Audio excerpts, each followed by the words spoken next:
Hey guys, welcome back to Sarabeth's Wild Adventures. Today's video I am so excited for because today I am going to share with you how I travel all the time.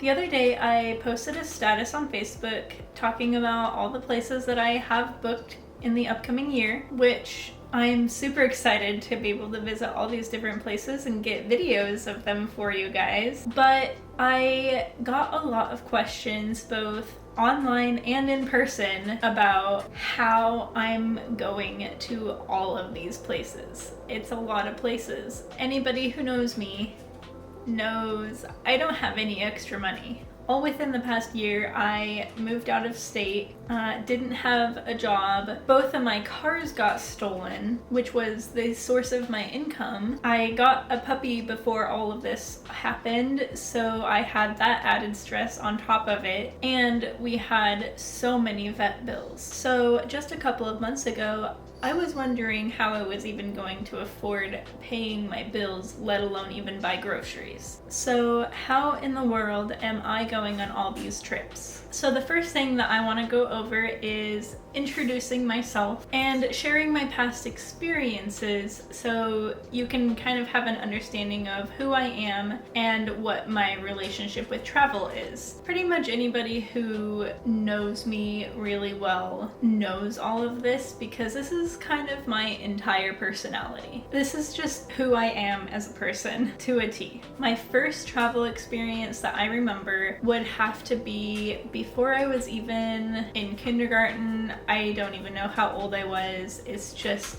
always been one of my very first memories. My family used to go to the Oregon coast pretty much every year. I feel like that's a pretty big contributor to who I am as a person because my very first memory that's as early as I can think of is going to the Oregon Coast Aquarium and also exploring tide pools around Newport. And I remember seeing Kiko at the Oregon Coast Aquarium. So that right there just explains who I am. I went on a cruise to the Caribbean, which went to Mexico, Belize, and Honduras when I was 10. And that was right after Hurricane Katrina. So things were interesting. I remember getting to see what Mexico looked like devastated by the hurricane. In my teens, we drove from Idaho to the East Coast and back, hitting all the sites on the way. My parents liked to travel and they valued travel, and I was lucky that I was able to have those experiences from a young age. So because I traveled so much as a kid, as soon as I was an adult, I continued to want to travel. So as soon as I had a job, I had disposable income. I didn't have any bills. I was 18 and I started traveling by myself. This travel took the form in concerts. I have been to at least 60 concerts, and most of those were between 2013 and 2019. I did go to some before. My first time traveling for a concert was when I saw Green Day in Colorado. That was in 2010. So for concerts, I've traveled to New York City, upstate New York, San Francisco, Washington, Oregon, San Diego, Vegas, all just for concerts because they were either on the way on one of our East Coast trips that we took, or because they were so close to where I lived, it was worth it to me to drive to a concert and back. So a lot of my young adult years, I traveled very cheap because I didn't have that much money. I had enough money to buy the concert ticket and get myself there. And by get myself there, I mean drive there and sleep in my car. I did a lot of traveling for concerts. That's pretty much it for my young adult years of just getting up and going and just completely winging it. I started really learning how to plan a vacation in 2018 when I was planning my trip to Italy. So I went to Italy and Switzerland for 2.5 weeks in February of 2019, and that was my first big trip that I planned pretty much by myself. When I decided to get really serious about travel is when I went to Italy. I had the flight paid for, so the biggest hurdle was over.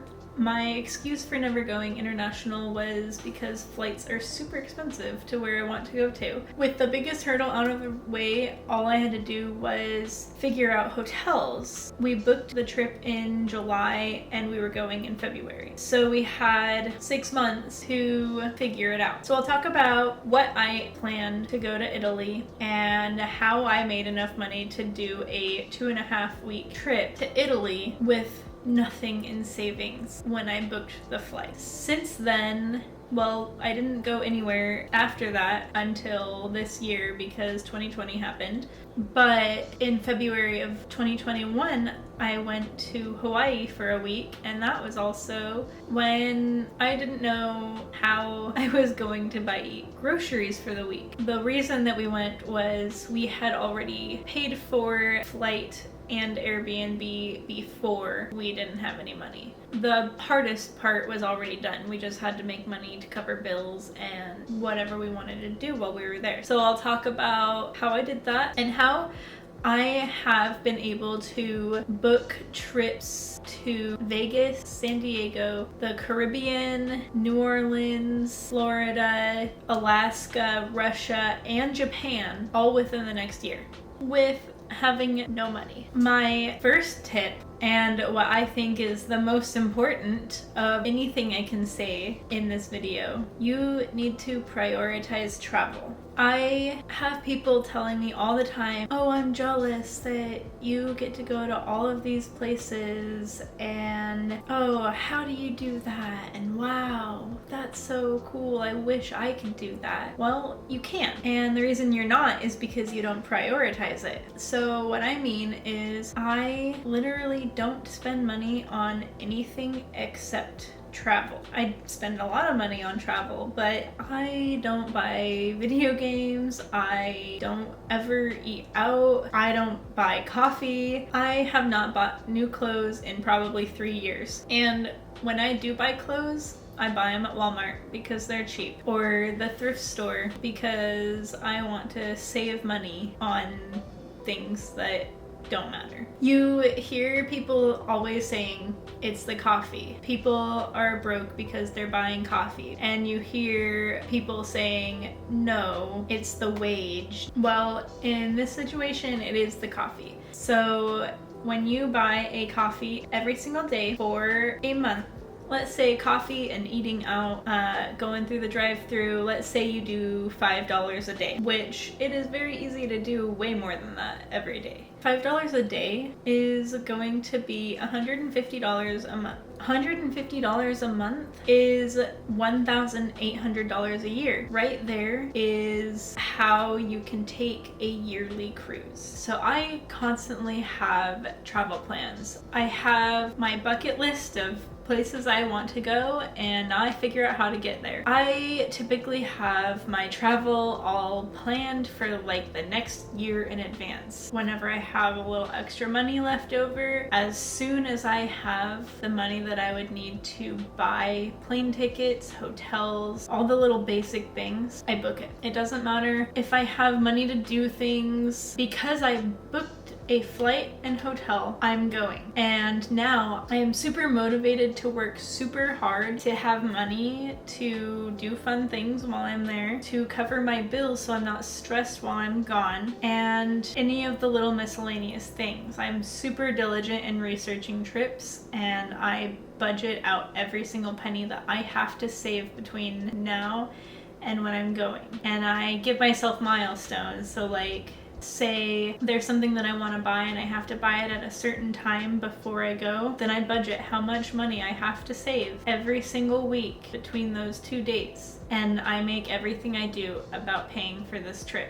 That's just who I am. I am engulfed in this trip. And it's always been that way. So I prioritize it. It's a constant in my life. I work really hard so that I can go on my trips stress-free and do everything I want to do. So my second point on how I travel so much is you need to lower your standards. When you think of going on these trips, You probably imagine, okay, we're flying, we're gonna have a hotel. We're gonna go searching for a good hotel in a nice area, and these are the things that we're gonna do. We're gonna rent this car, we're gonna fly here. You make it a whole production. Traveling does not have to be a whole production. Lower your standards for what travel looks like. When I first started traveling by myself when I was 18, I didn't have a lot of money, and I just wanted to make sure that I got to go as many places as I could. I didn't have very much time either. I worked at a call center where I had a 3-day weekend, so I had 3 days to get somewhere and back. For example, I saw Green Day in just a couple of days. I think it was a total of 4 days that I was gone. You don't need a hotel. You can drive. If you drive, you can sleep in your car. You don't have to take a million things. Just take a backpack. All I took to Italy was a backpack full of all my stuff for the next 2.5 weeks. I had bathing suits, cold winter clothes, because we were going from the coast of Italy to the Alps in Switzerland, and I brought enough stuff to cover that whole trip, and I could have brought less. I didn't have to pay for checking a bag, and I didn't have to worry about all the train transfers and my luggage and all of that. Just take a backpack and make it super simple. Or if I was just taking a weekend trip to the coast, I didn't take anything. I took the clothes that I was wearing and I went. You don't have to be that extreme, but just being able to let go of all of the expectations and just go is part of what makes it so easy to travel a lot. I never paid for a hotel. I either found like a Love's travel stop, truck stop, rest stop off the side of the freeway. I definitely filled out the area, made sure it didn't seem super sketchy, and I park under a light in an area people can see me, and I go to sleep. I put up the sun covers on the windows, put up blankets, block the light out, and so people aren't like being creepy and looking at me, but I'm in a public area and nothing funky is gonna happen. I also set alarms throughout the night. Basically sleep with one eye open, but I got pretty good sleep. There were times when I was so crazy. I have experienced sleeping in a tent on the sidewalk in a blizzard in Colorado. I have hitchhiked. I've done a lot of interesting stuff to travel. So you just need to lower your standards on what traveling looks like. You do not have to have time or money to travel. You can have a very quick trip with very little money and still see amazing things. I saw all the way up the entire West Coast just doing that in little quick trips. To me, it's super exciting to just say, let's go right now and just do it and be back tomorrow and drive hours. I love road trips a lot. That's another thing, is it's good to be spontaneous when you just go. It's best if you just go, don't think about it too much, and just go and experience something, and you'll see so much. But my next point is kind of gonna be the opposite, because I just said lower your standards, just go. Now I'm about to tell you that you need to plan and be organized. This can mean 2 different things. You can definitely plan and be organized and also be spontaneous at the same time, and this is what I mean by that. You don't exactly have to plan every little detail out and know exactly what you're doing and where you're going and all that. You can, and I'll get to that. What I mean by plan and be organized is plan for the worst. What bad things can happen while I'm going on this spontaneous trip, and what would I do about it? There are certain trips where you definitely want to plan it to some degree, or you have to plan it. You can't just take off and drive to Italy. So there's some degree of planning that you have to do. You just have to be smart about it. Or if you want to plan a big trip, you can still plan it for cheap. So that brings us to my next point: how to find cheap travel. I was in the middle of planning my second Europe backpacking trip when COVID happened. So we were supposed to go on a trip through Europe in October of this year, but that never happened. It didn't even get out of the planning stages because then COVID happened and I would have needed to book everything way in advance like I wanted to, and that just never happened. So we did other things and we have new trips planned and that we're going on, but we just haven't planned Europe again. But we had this big ol' elaborate plan. So I am an avid planner. I have a million lists on my phone. I have the note that I had all of my Europe planning on, and we were planning on 3 weeks. I had flights and trains all priced out. We were gonna go from Seattle to London. Okay, I actually had I had a few things planned out. So we were gonna go to London, Amsterdam, Barcelona, Paris, Florence, Rome, Venice, Athens, and then home. So those were all of the cities that we were going to go to, and I had trains and planes all priced out. I had hotels at each one of these locations planned out. I had how many days we would be in each place and things to do, and then what would cost money. I had this list. It was going to be $1,000 to $1,500 depending, because we had a couple of different choices, but $1,000 to $1,500 transportation each. In theory, we could have gone to all of those places, trains and planes, all the way from Seattle for $1,000 each. And then I had $1,400 for hotel total, which they were pretty nice hotels too. You could stay in an amazing hotel in Venice for cheap. I had food expenses planned out, bus, taxi, little extra things. So I had how much we needed to save per person to have a huge, amazing 3-week European trip where we went all over the place. That didn't happen. It will happen. We're going to make it happen, but instead we went to Hawaii for a week, and we're going to New Orleans, the Caribbean, and Florida, including Disneyland and Universal Studios, all for about 2 weeks for pretty cheap. All with, I don't have anything in savings, and that's 6 months from now. I have a pattern where I book a huge trip in 6 months and I have to figure out how to pay for it within 6 months. And this is how. So the first thing that I always look up is flights. And I just use Google Flights. So you put in where you're flying from, where you want to go to. So let's just say Rome. Then you put in when you want to go. And I always try to book out as far as I can, and I try to go during the off season. So my favorite time of year to travel is in between Christmas and spring break, usually when not as many people are traveling.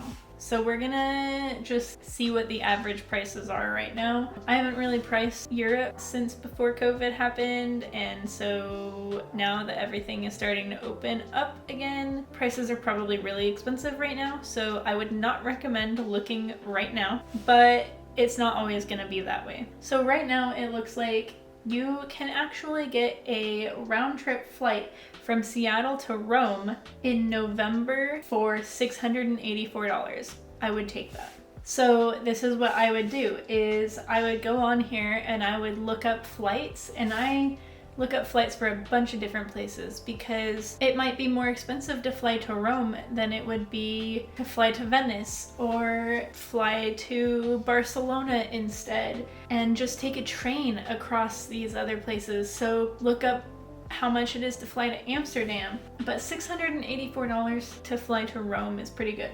So let's just look up Amsterdam and see what the difference is. That was in November. $596 round trip to Amsterdam if you look far enough ahead and look during the off season. So for example, if you wanted to fly to Amsterdam this summer, you're looking at probably $1,000. You could go for half the price if you book at least 6, 7, 8 months in advance and pick an off season.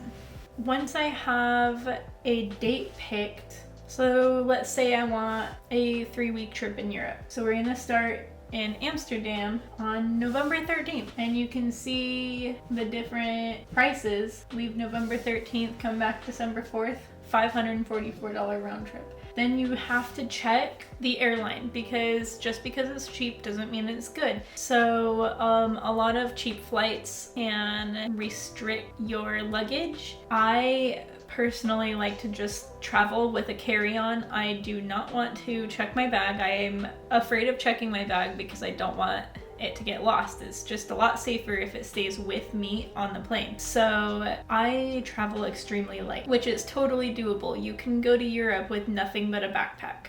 So you can see here, it's $544 and you get one free carry-on. So that's pretty much all I care about, is that I get a carry-on. And it shows you down here how it compares in prices. That is what I do constantly. I constantly Google different flight information. It's going to be different on different days of the week. It's going to be different based on how many people have bought tickets. So I just constantly look so that I know what it should be around, and if it's anything under that, I book it. I really want to book this right now because that's a really good price. If I had the money, I would do it, but I have 4 trips to save up for right now.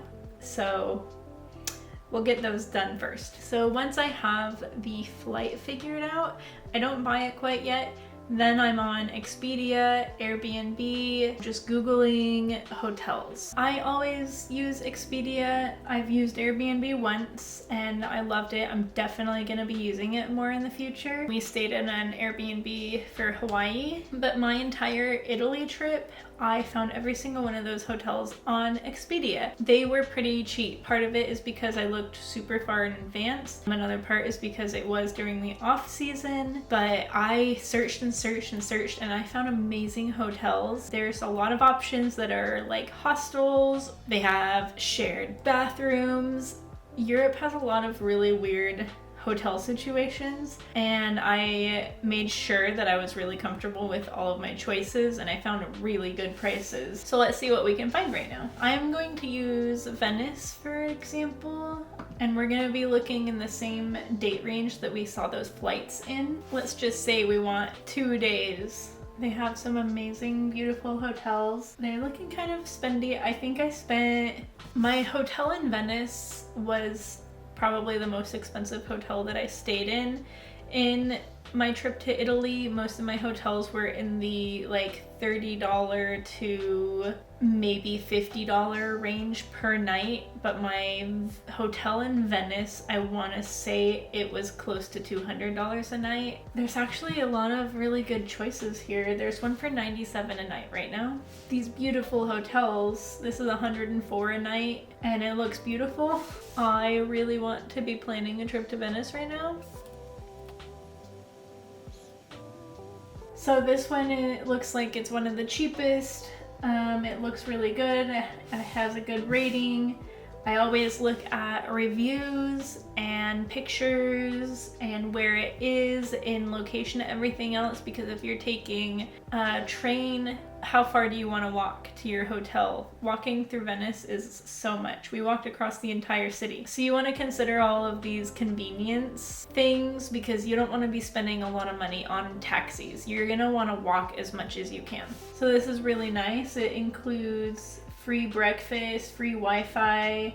I always choose the refundable option. It's more expensive, but just in case something happens, you can get your money back. And I always look at what their bathroom situation is. I want my own bathroom. That's something that you need to be aware of when you're looking for cheap hotels. Cheap hotels do not have to be that shady, but there's little comfort things that I'm not willing to budge on. There are so many little search tips and tricks that I could go over with you guys if you'd like, from hotel search to flight search to the trains and all kinds of transportation and planning and what you need to look for, which I can make another video about that in the future if that's something that you guys are interested in. I can get really deep into it. But the most important thing that you need to plan is your plane, train, hotel. Once you have those things out of the way, I just book my trip and then pay for the rest later. So then after that, I plan out if I'm gonna want to do anything. For example, when I was in Italy, I really wanted to take the train to the top of Europe. And that was, I think, like a $200 ticket, but it was worth it to me. That was one of the highlights of my trip. So if you're going somewhere significant, make sure that you have enough money to do the really important things that you're going to want to do there. Some things that you can do to bring costs down: plan on just walking. So make sure that the things you're doing are within range of your hotel, in range of the airport. That brings down costs. Or figure out the local bus system. I had to figure out how to read the bus map in Switzerland when the entire thing was in German. Nothing is in English in Switzerland, but I did it because we couldn't walk everywhere in Switzerland. It's too far away. So I just planned to have a little extra for unexpected taxis, unexpected bus fares, things like that. And if you can walk around, do it. It's free. It's part of the adventure. You might run into something that you wouldn't have seen otherwise, that you didn't know was there. While I was in Rome walking around, we found so many things that were on our list to see, but we just happened to walk by them on our way to something else. Walking around is the best option. For food, I always make sure to find the nearest grocery store or market or whatever might be closest to my hotel as soon as I get somewhere. I always make sure my hotel has a fridge so that I can save money on eating out. Eating out can rack up your food expenses really fast. So I always just grocery shop. I'm not there to eat. If there's something specific I want to eat, I budget for that. Researching the areas that you're going to is really important, just so that you have an idea of what kind of budget you're going to need to have. So the next thing I'm going to talk about that goes along those lines is find free or cheap things to do. You don't have to go and spend a bunch of money on an excursion or some big tour. You can do your research and take yourself on these tours for way cheaper. It might take more effort because you have to really know what you're doing, especially if it's some tour that like goes through the city or it's far away from your hotel or things like that. You have to plan for it, and sometimes it might be something that's hard to look out for, but that's part of the adventure of traveling for me, and it's way cheaper if you can do it on your own. Plus, when you're at some point of interest where you might wish you had a tour guide, there are other tours going on. You can just walk around and kind of tag along to somebody else's tour. So like when I was in the Vatican, there were guided tours all over. There was tons of people in there and tons of different tour groups. So I would just kind of mosey along right behind a tour group, or just kind of stay within ear's range so that I could hear what they're talking about, and then I didn't have to pay for the tour. If you guys would like some tips and tricks on how to pack a light bag, I can definitely make that video. Just let me know if that's something that you're interested in, because like I said, I traveled in Italy for nearly 3 weeks with just a backpack, and I definitely could have taken less stuff. So I can put together a list of all the things that you need to pack, what I pack, what my absolute must-haves are for traveling super light and not taking anything that is unnecessary. A couple of last little tips that I have to bring your costs down would be, if you can, travel with somebody else and split costs. That can bring your hotel down. Eating out comes in huge portions. You can definitely split one dinner between 2 people. A lot of times traveling with other people is definitely going to help cut costs down. Also, if you really want to see a lot of different things, taking just one trip and going for it is going to be a lot cheaper than taking multiple trips. So for example, I was trying to plan a trip to Europe. I wanted to go to Spain and France and Italy and Greece and Switzerland and Germany and all these places. It is a lot cheaper to just do it all at once than to go back multiple times. It takes longer, you have to take more time off of work, but if you plan it out far enough in advance, you can have time to save up the money to cover your bills while you're gone.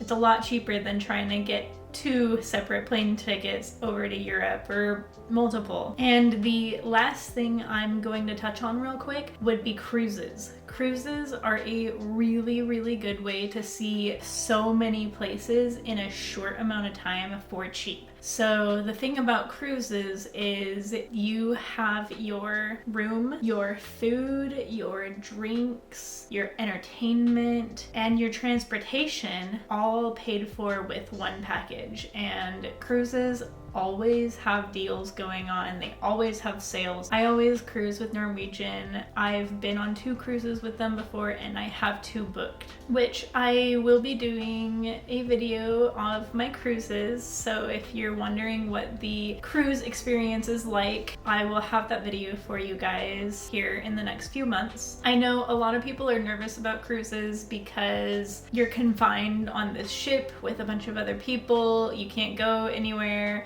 You are at these ports for a specific amount of time. You can really only do specific things. It can be hard navigating the cruises if you want freedom, but if you want to do a lot of things cheap, I think cruises are awesome, and you just have to know how to get out of the tourist trap zones, which I will give you my tips and tricks for that as well. I will take you off the beaten path in my cruise videos, so look out for that. I can also make another video going more in depth on the pros and cons of cruises. They can definitely get spendy if you don't know what you're doing, and there's a lot of little hidden things in there to look for, so I can make a video about what to look for when you're trying to spend the least amount of money on a cruise. So guys, my biggest tip for traveling a lot for cheap is to prioritize travel. That,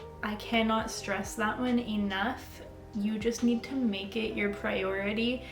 And if it's your priority, you'll make it happen. It doesn't matter how much money you have. It doesn't matter how much time you have. You will make it happen. I make it happen. I plan it very diligently. I know exactly how much it's going to cost me, and I work extra hard to save that money up and make it happen. So I believe in you. You can do it. I hope these tips give you a little bit of insight on how I'm able to travel to so many different places, and I hope it inspired you to think about your next trip. Let me know in the comments below what trips you would like to go on, and if you need any help planning those, what kinds of videos would you like me to do? Because I would love to help you plan your trips. Don't be afraid to ask me any questions, and definitely look out for videos going more in depth on all of these topics, because I will definitely have them.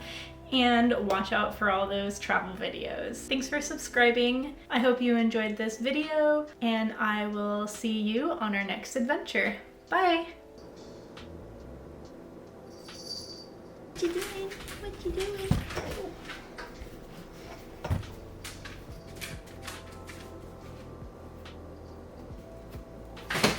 Hey!